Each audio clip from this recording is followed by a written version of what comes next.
હવે બધા ઘરમાં ઉપવાસ કરવાની હાજ પાડશે, કારણ કે આવું ફરાળી ટેસ્ટી જમવાનું મળી જાય ને એટલે બધાનું મન ખુશ થઈ જાય. અને ફ્રેન્ડ્સ, આજે આપણે એટલા ટેસ્ટી ફરાળી સમોસા બનાવીશું કે તમે વાર્યા ઘડી આ રેસીપી બનાવીને ટ્રાય કરશો. ઉપરથી એકદમ ક્રિસ્પી, જેવું કે તમે આ વિડીયોમાં અવાજ સાંભળી રહ્યા છો, એકદમ ક્રિસ્પી સમોસા આજે આપણે ઘરે બનાવીશું. અંદરથી એકદમ સોફ્ટ, અને મસાલો પણ આપણે એકદમ યુનિક રીતે બનાવીશું. એનામાં કોઈ પણ સામગ્રી આપણે એવી નહીં વાપરીએ જે વ્રત ઉપવાસમાં ન ખવાતી હોય. તો ચાલો ફ્રેન્ડ્સ, બનાવવાનું શરૂ કરીએ. જો વિડીયો ગમે તો લાઈક કરી દેજો, શેર કરી દેજો, અને હા, ચેનલ પર નવા આવ્યા છો તો ચેનલને સબસ્ક્રાઈબ જરૂરથી કરજો, જેથી આવાવાળા બધા જ નોટિફિકેશન તમને મળતા રહે. તો ચાલો ફ્રેન્ડ્સ, આપણે ફરાળી સમોસા બનાવવાનું સ્ટાર્ટ કરીએ. તો ફરાળી સમોસા બનાવવા માટે સૌપ્રથમ તો આપણે ફરાળી લોટની જરૂરત હોય છે. તો હવે આ લોટ બજારમાં રેડીમેડ પણ મળે છે, અને જો તમારા પાસે ઘરમાં ફરાળી લોટ ન હોય તો અત્યારે હાલ જ મેં ચેનલ પર ફરાળી લોટનો વિડીયો અપલોડ કર્યો છે, તો તમે એ જોઈ અને ફરાળી લોટ બનાવી શકો છો. અથવા તો તમે સિંગોડાનો લોટ પણ વાપરી શકો છો. એનાથી તમે એકદમ સરસ એવા સમોસા બનાવી શકશો. તો અહીં મેં મિક્સમાં ફરાળી લોટ લીધો છે. તેનામાં ઉપવાસનું મીઠું, મતલબ કે ફરાળી મીઠું ઉમેરી દીધું છે, અને અહીં ઘી ઉમેરી દીધું છે. તો અહીં ફ્રેન્ડ્સ, આપણે જ્યાં સુધી મુઠ્ઠી પડતું મોણ ન થાય ને ત્યાં સુધી આપણે અહીં ઘી ઉમેરી દેવાનું છે. હવે કેટલું ઘી ઉમેરવાનું છે એ તમને આ રીતે જણાશે. આ રીતે આપણે લોટમાં મિક્સ કરી અને મુઠ્ઠી વાળવાની. જો મુઠ્ઠી એકદમ સરસ એવી વળી જાય ને તો પ્રોપર એવો ઘીનો આપણે યુઝ કર્યો છે. જો મુઠ્ઠી ન વળે અને બધું છૂટું થઈ જતું હોય ને તો થોડું ઘી ઉમેરી દેવાનું. તો એ રીતે આપણે લોટમાં ઘીનો મોણ ઉમેરવાનો છે. હવે આપણે અહીં પાણી લઈ લઈશું. તો અહીં આપણે પાણીનો ખૂબ જ ઓછો ઉપયોગ કરવાનો છે. જેટલું જરૂરત પડે ને એટલું જ આપણે ઉમેરીશું. બહુ વધારે તમે ઉમેરી દેશો પાણી તો લોટ સારો બંધાશે નહીં. હવે આપણે અહીં સમોસા બનાવવાના છે, તો થોડો આપણે મીડિયમ લોટ બાંધીશું. થોડો કઠણ હોવો જોઈએ, બહુ ઢીલો નથી બાંધવાનું. તો અહીં લોટ બંધાઈ ગયો છે. હવે હું અહીં ઘીનો જ મોણ નાખીશ. તમને તેલનો નાખવો હોય તો તમે કોઈ પણ તેલનો મોણ નાખી શકો છો. હવે મોણ નાખ્યા બાદ આપણે આ લોટને ફરીથી ચાટી લઈશું. એકદમ સરસ રીતે તેને મસળી અને ભેગું કરીને આ લોટને આપણે અડધા કલાક માટે મૂકી દઈશું. જો તમારા પાસે ટાઈમ ન હોય તો થોડો તેને નરમ બાંધજો. જો કઠણ થઈ ગયો હોય તો 1-2 ચમચી જેટલું પાણી નાખી અને તેને નોર્મલ કરી લેજો. તો હવે હું તેને અડધી કલાક માટે રાખી દઈશ. ત્યાં સુધી સાઈડમાં અહીં મેં બટેટાને બાફી લીધા હતા. તો અહીં તમે જોઈ રહ્યા છો કે 5 નંગ જેટલા મેં અહીં બટેટા લઈ લીધા છે. તેને મેં કુકરમાં બાફી લીધા છે. હવે થોડા ઠંડા થાય ને એટલે આપણે તેની છાલ કાઢી લઈશું. તો એક બટેટાની છાલ મેં અહીં કાઢી લીધી છે. બાકી બધા બટેટાની છાલ હું અહીં કાઢી લઈશ. હવે બધા બટેટાની છાલ અહીં નીકળી ગઈ છે. તો હવે ઘરમાં પાઉંભાજી મેસર હોય ને એ લઈ લેવાનું છે. ત્યાર પછી આપણે બટેટાને મેશ કરવાના છે. જો પાવભાજી મેસર ન હોય તો તમે કોઈ પણ વાટકી કે ગ્લાસની મદદથી આ રીતના બટેટાનો માવો કરી લેજો. તો અહીં બટેટાનો હું માવો રેડી કરી લઈશ. તો અહીં આપણો બટેટાનો માવો રેડી થઈ ગયો છે. તેને આપણે સાઈડમાં મૂકી દઈશું. હવે ગેસ ઉપર કડાઈઓ મૂકી દઈશું. તેનામાં આપણે તેલ લઈ લઈશું. તેલમાં આપણે જીરું ઉમેરી દઈશું. તો અડધી અથવા 1 નાની ચમચી જેટલું જીરું ઉમેરીશું. હવે આદુ મરચાંની પેસ્ટ ઉમેરીશું 1 ટેબલ સ્પૂન જેટલી. તો ફ્રેન્ડ્સ, આપણે બીજું અહીં કંઈ નથી ઉમેરવાના, એટલે આદુ મરચાંની પેસ્ટ સરખી એવી ઉમેરજો, જેથી કરીને આ જે સમોસા છે ને એકદમ ટેસ્ટી એવા લાગે. હવે અહીં ફ્રેન્ડ્સ આપણે ઉમેર્યો છે ફુદીનો. તો ફુદીનાના પાનને મેં કટ કરી લીધા છે, ત્યાર પછી ઉમેરી દીધા છે, જેનો ફ્લેવર આ સમોસામાં ખૂબ જ સરસ એવો આવે છે. થોડી મેં અહીં કિસમિસ ઉમેરી દીધી છે. એ ઓપ્શનલ છે, તમને ન ઉમેર્યું હોય તો તમે સ્કીપ કરી શકો છો. સાથે સાથે તમે કાજુના ટુકડા પણ ઉમેરી શકો છો. હવે અહીં કોઈ પણ ફરાળી મીઠું કે ઘરનું નોર્મલ મીઠું આપણે ઉમેરી દેવાનું. બધું જ મિક્સ કરી લેવાનું. વઘારને એકદમ સાતળી લેવાનું. અહીં તમારા આદુ મરચાં પ્રોપર એવા સતળાઈ જવા જોઈએ, પછી જ આપણે અહીં માવો ઉમેરવાનો છે. તો હવે બટેટાનો માવો ઉમેરી દઈશું. ક્યાં કોઈ કણ રહી ગયો હોય બટેટાનો એકદમ જાડો, તો તેને આપણે ચમચાની મદદથી મેશ કરી લેશું.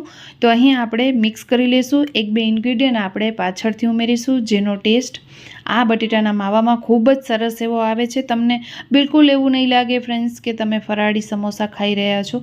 આ માવાનો ટેસ્ટ એટલો સરસ એવો આવશે. તો ફ્રેન્ડ્સ, ઘણા લોકો એટલે કે મારા સબસ્ક્રાઈબરો મને મેસેજ કરતા હોય કે બેન અમે હળદર નથી ખાતા, અમે લાલ મરચું નથી ખાતા, અમે ગરમ મસાલો નથી ખાતા ઉપવાસમાં, તો એ લોકો માટે આજે મેં કંઈ જ નથી ઉમેર્યું અને એકદમ સરસ એવી ફરાળી સમોસાની વાનગી બનાવી છે. અહીં મેં 1 ચમચી જેટલો મરીનો પાવડર ઉમેરી દીધો છે તીખાસ માટે. તમારી ક્વોન્ટિટી વધારે હોય તો થોડું પાવડર વધારે ઉમેરજો. હવે એકદમ ચટપટા લાગે સમોસા, એના માટે મેં અડધો ટુકડો લીંબુનો નીચોવી દીધો છે, જેથી કરીને સમોસાનો જે માવો છે ને એકદમ ચટપટો બનશે અને તીખો પણ બનશે. તો તીખાસ અને ખટાશ થોડી બેલેન્સ હશે ને ફ્રેન્ડ્સ, તો એકદમ ટેસ્ટી એવા ફરાળી સમોસા લાગશે. સાથે ફરાળી ચટણીની પણ રેસિપી મારા ચેનલ પર મેં 1 થી 2 દિવસ પહેલાં જ અપલોડ કરી છે, જેનો વિડીયો હું તમને આઈ બટનમાં આપી દઈશ. ત્યાંથી જઈને તમે ફરાળી ચટણીની રેસિપી જોઈ શકો છો. તેના સાથે આ સમોસા એકદમ ટેસ્ટી એવા લાગે છે. હવે બધું જ ફ્રેન્ડ્સ અહીં મિક્સ કરી લેશું. ચમચાની મદદથી આપણે બધું જ મિક્સ કરી ગેસની ફ્લેમ બંધ કરી દઈશું. ત્યાર પછી અહીં લોટ તમે જોઈ રહ્યા છો કે અડધા કલાક બાદ એકદમ કઠણ થઈ ગયો છે. યા તો હવે આપણે તેલ લઈ લેવાનું, યા તો આપણે 1 ચમચી જેટલું પાણી લઈ લેવાનું. તો અહીં મેં તેલનું મોણ અને 2 ચમચી જેટલું પાણી નાખી અને લોટને થોડોક મેં સોફ્ટ કરી લીધો છે, કારણ કે બાંધી રાખ્યું ને એટલે લોટ જે છે એ થોડો કઠણ થઈ ગયો હતો. તો 2 ચમચી જેટલું પાણી નાખીને લોટને સેટ કરી લીધું છે. હવે અહીં તમે જોઈ રહ્યા છો કે આપણે રોટલીના લોટ કરતાં થોડો કઠણ લોટ લીધો છે. હવે એ લોટને આપણે થોડો હાથમાં લઈ અને તેનો લુવો રેડી કરવાનો છે. તો આ ટાઈપનો આપણે લુવો રેડી કરી લેશું. હવે મેં થોડો કોરો લોટ બચાવી લીધો હતો, તેનામાં આપણે આ લુવાને રગદોળી અને પાટલા ઉપર તેની રોટલી વણી લેશું. તો ફર્સ્ટ હું તમને અહીં નાનો સમોસો બનાવીને બતાવીશ. ઘણા લોકોને મોટા સમોસા બનાવતા ન ફાવતું હોય તો તમે મિની સમોસા પણ બનાવી શકો છો. તો અહીં ફ્રેન્ડ્સ આપણી એકદમ નાની એવી રોટલી રેડી થઈ ગઈ છે. બહુ તેને જાડી નથી રાખવાની, મીડિયમ આપણે રાખીશું, જેવું કે તમે આ વિડીયોમાં જોઈ રહ્યા છો. હવે અહીં ચાકુ લઈ લઈશું અને રોટલીના આપણે 2 ભાગ કરી લઈશું. ત્યાર પછી વાટકીમાં પાણી લઈ લઈશું અને જ્યાં આપણે કટ લગાવ્યું ત્યાં પાણી લગાવી દઈશું. તો આ પ્રોસેસ આપણે સમોસો ચીપકાવવા માટે કરવાની છે, પાણીની પ્રોસેસ. હવે જે લોકોને સમોસા વાળતા ન ફાવતું હોય ને એ ડાયરેક્ટલી રોટલીને બેન્ડ કરી અને આ રીતે ચીપકાવી દેશે ને તો સમોસાનો શેપ થઈ જશે. તો અહીં હું તમને ફ્રેન્ડ્સ 2-3 રીત બતાવીશ સમોસા બનાવવાની. તો ફર્સ્ટ તો આપણે એકદમ ઇઝી, બાળકો પણ બનાવી લે એ ટાઈપનો સમોસાને આપણે બેન્ડ કરી નાખ્યો, એટલે એકદમ ઇઝી રીત છે. હવે ત્યાર પછી સમોસાને થોડું ખોલી અને તેનામાં આપણે સ્ટફિંગ ભરીશું. તો સ્ટફિંગનો થોડો ઘોલો કરી લેશું, જેથી અંદર એકદમ વિખરાય નહીં, અને આ રીતના આપણે ઉપરથી પેક કરી દઈશું અંગૂઠાની મદદથી.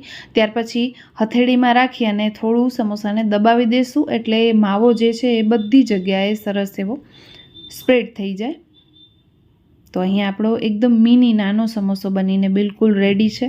તેને આપણે સાઈડમાં મૂકી દઈશું. એકદમ ઇઝી રીતે બનાવ્યો છે. હવે આપણે અહીં બીજી રોટલી લઈ લઈશું, તેનામાંથી પણ સમોસો બનાવીશું. તો અહીં અંગૂઠા ઉપર રોટલીને વાળી દેવાની, જેવું કે તમે આ વિડીયોમાં જોઈ રહ્યા છો એ જ રીતે કરજો.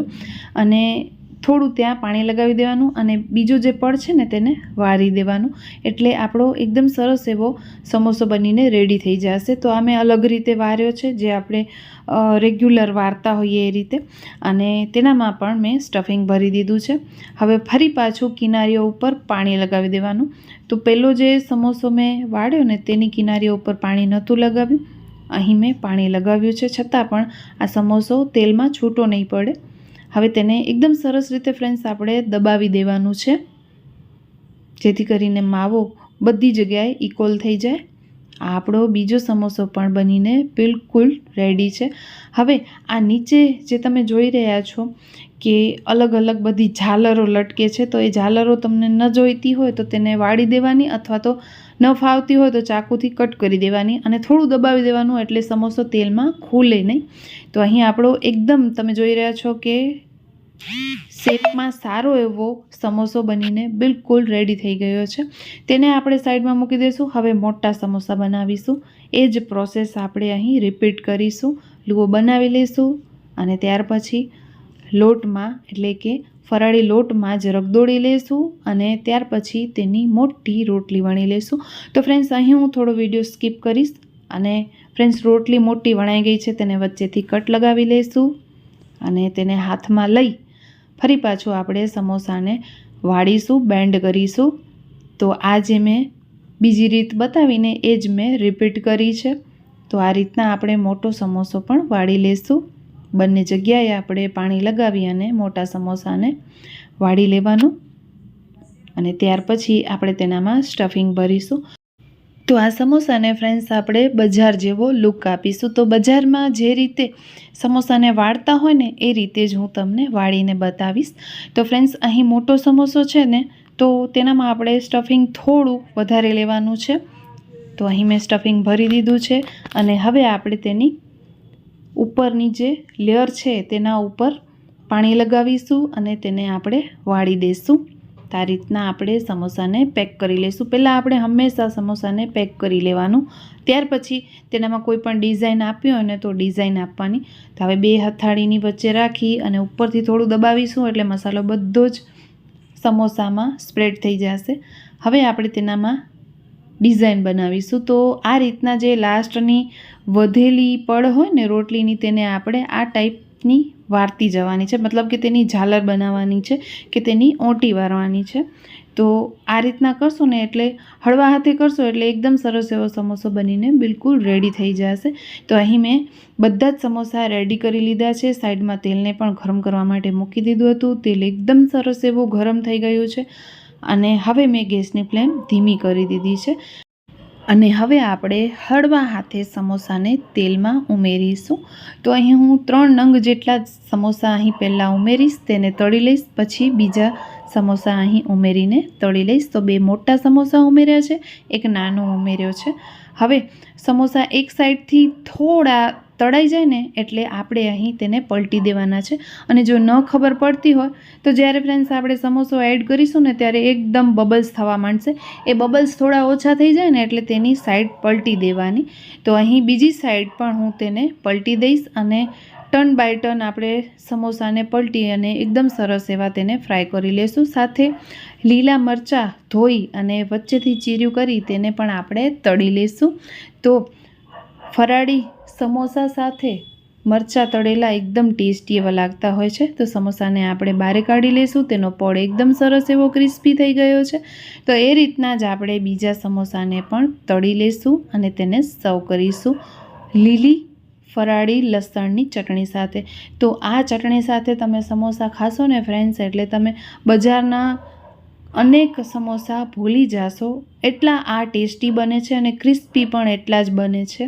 હું તમને તેનો હજી પણ અવાજ સંભળાવીશ. તો ફ્રેન્ડ્સ, ઉપવાસમાં કે ફરાળમાં ખવાય તેવા ફરાળી સમોસા આપણા બિલકુલ બનીને રેડી છે. આ લોટ પણ મેં ફરાળી ઘરે બનાવ્યો છે, જેના વિડીયા યુટ્યુબ ઉપર મેં અપલોડ કરી દીધા છે. તો ફ્રેન્ડ્સ, અહીં આપણે સમોસાને તોડીશું. ઉપરથી એકદમ ક્રિસ્પી છે અને અંદરથી ખાસું એટલે સોફ્ટ સમોસો. તો ફ્રેન્ડ્સ, આવો સમોસો તમે રેડી કરજો અને મને કમેન્ટ જરૂરથી કરજો કે તમારી આ રેસિપી કેવી બની છે અને મને કમેન્ટમાં જરૂરથી જણાવજો કે આજનો વિડીયો તમને કેવો લાગ્યો છે, કારણ કે તમારા એક કમેન્ટથી હું મોટિવેટ થાઉં છું આવી જ અવનવી રેસિપીઓઝ બનાવવા માટે.